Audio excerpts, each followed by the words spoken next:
So I want you to imagine a multi-billion-dollar empire, Okay. watched by literally billions of people globally. It's a staggering scale, yeah.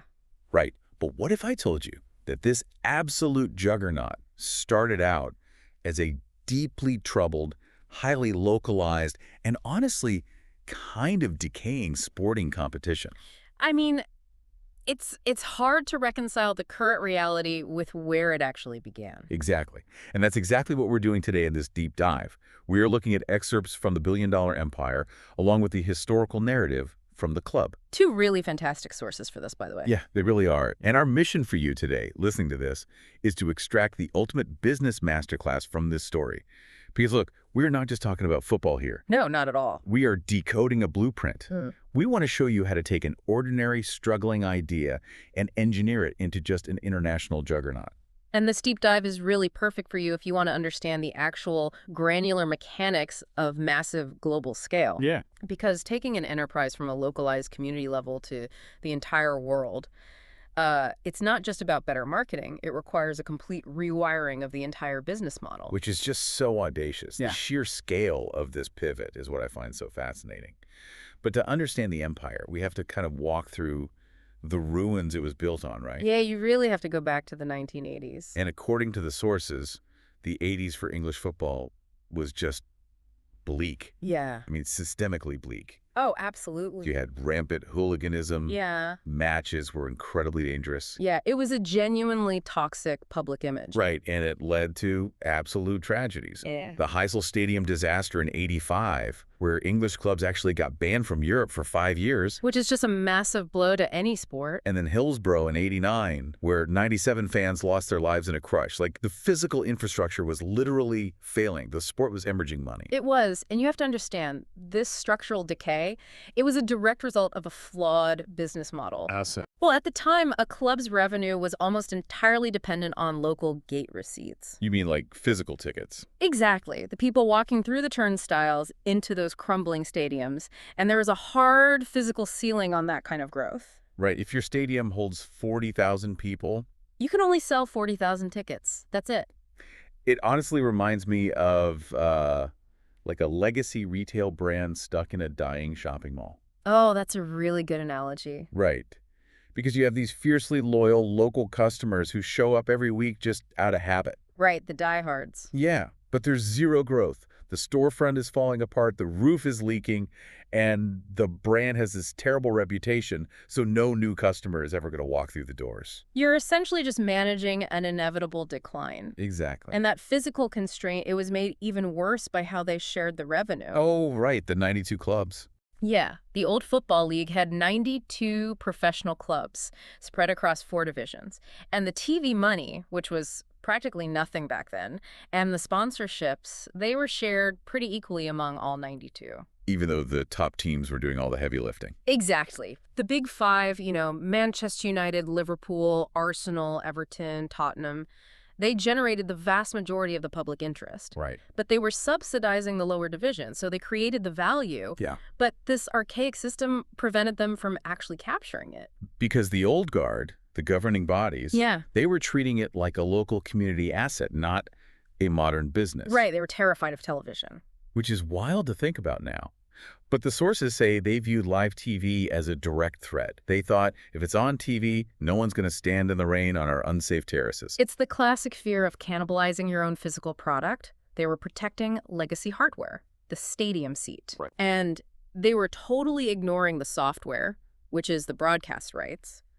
But the top owners finally realized, if we stay tied to this failing system, we go bankrupt. Especially after the Taylor Report ran. Yes, the government mandated all-seater stadiums after Hillsborough. That required massive capital investment that they just didn't have under the old rules. So you can't just renovate a crumbling house when the foundation is completely rotten. No, you can't. Sometimes you just have to bring in the wrecking ball, tear it down to the studs, and build something brand new. Which leads us to the breakaway gamble. Right, the corporate coup.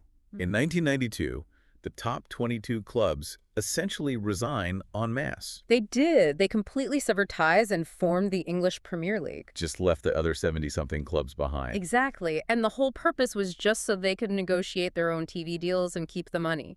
They explicitly designed a league to be a premium television product. Okay, but wait, I have to push back on this a little bit, Sure. because that sounds easy in hindsight, but English football fans are famously traditional, right? Oh, intensely traditional? It's tribal. It's passed down through generations. So if I'm a third-generation fan in 1992 and some billionaire owner tells me, hey, we're abandoning a century-old system just to hoard TV money, I mean, I'm rioting. Yeah, it sounds like absolute heresy. So how did they actually justify this to the fans without alienating everyone? It's a great point. And they managed it by framing the breakaway not as a cash grab, but as a rescue mission, a matter of survival. They pointed at the crumbling stadiums, the European bans, the looming bankruptcies. It's how bad things are. Exactly. And they promised quality and safety. They basically said, look, if you want safe stadiums to bring your kids to, and if you want us to keep the best players instead of losing them to Italy or Spain, we need the money. Wow.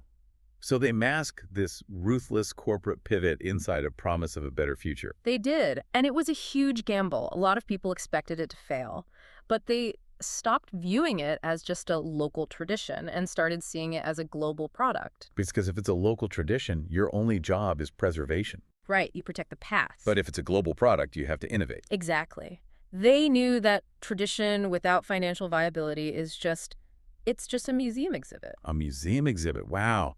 That's a great way to put it. Yeah, they needed a thriving business. So they build this new structure for TV. But designing it for televisions is one thing. How do you actually turn that into the relentless financial engine we see today? Well, you need a catalyst. Right, because in the early 90s, TV networks weren't exactly begging to throw billions at a sport famous for hooliganism. No, they definitely weren't. But this is where sports and emerging technology suddenly collided. Enter satellite television. Yes. Rupert Murdoch had launched Sky TV in the UK, and it was struggling, really struggling. Because nobody wants to bolt a giant satellite dish to their house. Right. The barrier to entry was huge. Murdoch needed a battering ram. He needed content so compelling that consumers would have literally no choice but to buy the dish and subscribe. And live sports is the ultimate DVR-proof content. You can't watch a football match 3 days later. You have to see it live. Sky realized the Premier League was the perfect driver. So in 1992, they outbid all the traditional networks. They paid £304 million for the exclusive live rights. Which was just an unthinkable amount of money at the time. Staggering. And that money was the spark for what the sources call the money machine. So let's unpack that machine for the listener. Yeah. Because it is an absolute masterclass in compounding growth. It really is. The Sky money floods in. The clubs finally rebuild their stadiums. They make them safe. They make them look amazing on TV. Right. But more importantly, they use that cash to just dramatically hike up player wages. Which completely flips the labor market. Suddenly, English clubs are importing these elite, charismatic players from everywhere. Right, you've got Eric Cantona, Dennis Bergkamp, Gianfranco Zola. And that completely transforms the product on the pitch. It goes from this gritty, local, super physical game to a cosmopolitan, highly technical entertainment product. It's like taking that local theater troupe we talked about and injecting them with Hollywood money to make the Marvel Cinematic Universe. That is the perfect way to look at it. They embraced the entertainment industry. They realized marketing is just as important as the sports side. Right. And so you have this flywheel spinning, Yeah. right? Sky pays massive money. Clubs buy global superstars. The play gets glamorous. So global audiences tune in. Yep. The sources mention aggressive expansion into India, Asia, Africa, America, the Middle East. All of them. Yeah. So by the time the next TV deal comes up, they aren't just selling to folks in London or Manchester, they're selling to the whole planet. Exactly. So the next deal is worth exponentially more, which buys even better players, which gets even more fans globally. It's insane. They went from selling one ticket to one person in a physical seat. To a scalable software model. Like a sauce company. Very much like sauce. Millions paying a monthly subscription to access this premium content. The margin on distributing a TV signal is infinitely better than maintaining a stadium seat. So these local teams, Manchester United, Arsenal, Chelsea, they transform into massive lifestyle brands. Global brand. Right. Now you have people waking up at 4 a.m. in California or packed into a bar in Mumbai wearing the jersey of a team from a rainy city in northern England that they will probably never visit in person. Because the founders understood the attention economy. They knew they weren't competing with just other European sports leagues. Who are they competing with? Hollywood, the Yeah. music industry, video games. They realized they were in the premium content business. Wow. So they packaged the matches with slick graphics, top-tier commentary, treated the players like A-list movie stars. It became a soap opera that runs 9 months a year. And we see the result of that flywheel on our screens every weekend. The unbelievable skill, the packed stadiums. Oh, yeah. But the sources reveal something really interesting here. The true driving forces of this empire are actually completely hidden from the fans. Because the battleground shifted. Right. Once billions of dollars start pouring in, you aren't just competing on the grass anymore. No, the real game moves behind closed doors to the boardrooms, where the capital is. Yeah, and there's this specific quote from the source material that it honestly stopped me in my tracks. Which one? It says, "The biggest victories are often won long before the game begins." Ah, yes. How does that reframe things for you as a fan? Because normally we're just focused on, the striker scoring a brilliant 90th minute goal. We think that's the victory. Right, but the text is arguing that the 90th minute goal is just the final output. It's the public-facing product of a massive, high-stakes game of global leverage. Right. That goal doesn't just happen spontaneously. That striker was probably identified by a proprietary global data analytics network, Wow. purchased for tens of millions in a brutal transfer market, paid a massive salary, backed by elite sports science, playing in a billion-dollar stadium. None of which exists without really aggressive financing. Exactly. It's financed by sovereign wealth funds, American private equity, or billionaires.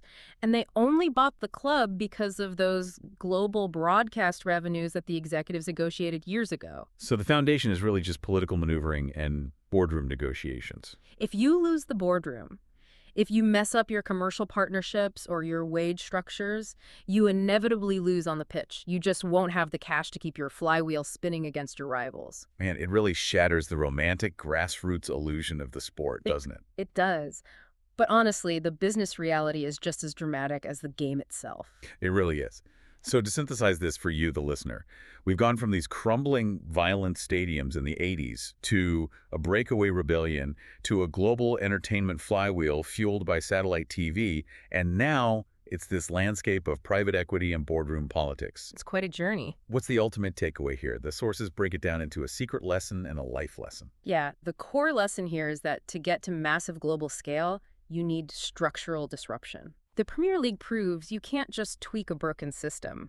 You have to be bold, you have to make ruthless decisions, and you need the vision to see where the real value is. Which in this case was the TV rights, not the stadium seats. Exactly. It's about choosing innovation over the comfort of tradition. Because tradition is an anchor. Right. It gives you stability, sure. Yeah. But if the market around you is changing rapidly and you refuse to adapt, that anchor will just drag you straight to the bottom. Absolutely. The architects of this league thought globally, while everyone else was stuck thinking locally, protecting an outdated hardware model. So we want to challenge you, listening to this right now, think about your own professional projects, your business, your career. Are you managing your own decline, or are you strategically designing for scale? Exactly. Are you acting like those 1980s executives? Fiercely protecting a tradition, trying to patch the leaky roof on a dying retail mall, just hoping your loyal base keeps showing up. Or are you willing to bring in the wrecking ball? Right. Are you designing for a global audience? Are you building a flywheel that actually capitalizes on new technology? Because the history of the Premier League shows that radical transformation is possible. I mean, if a fiercely traditional, localized sport can completely rewrite its own DNA. Click away from a century of history. Right, and conquer the world as a corporate product, it leaves you with a really fascinating question. What's that? What other legacy systems out there, what other crumbling institutions in our society right now are just stuck in their own 1980s crisis, waiting for a massive breakaway revolution? I love that. So the next time you see a decaying institution or a business model that just refuses to adapt, don't just see the decay. Ask yourself, what would a billion-dollar empire built on that exact same foundation look like?